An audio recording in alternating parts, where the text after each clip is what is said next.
ઘોગંબા તાલુકામાં 9 ઓગસ્ટના રોજ આદિવાસી દિવસની ઉજવણી કરવામાં આવનાર છે.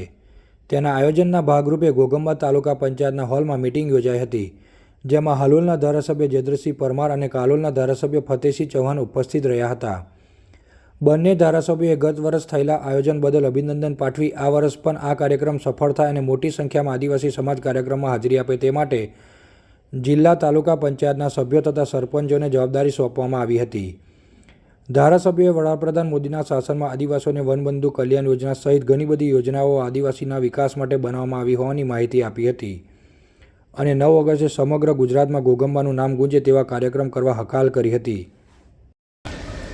9મી તારીખે વિશ્વ આદિવાસી દિવસની જે ઉજવણી કરવાની છે એના નિમિત્તે અમારે ઘોગંબામાં બંને ધારાસભ્યશ્રીના નેજા હેઠળ આ કાર્યક્રમ પૂરા ગુજરાતમાં ઘોગંબાનો આદિવાસી ઉજવણીનો પ્રસંગ જે છે એ દીપી ઉઠે એના માટે તમામ સરપંચશ્રી, ચૂંટાયેલી પાંખ અને સંગઠનના લોકોએ ભેગા મળીને આજે એ કાર્યક્રમને આગળ ધપાવવા માટે આયોજન કર્યું છે.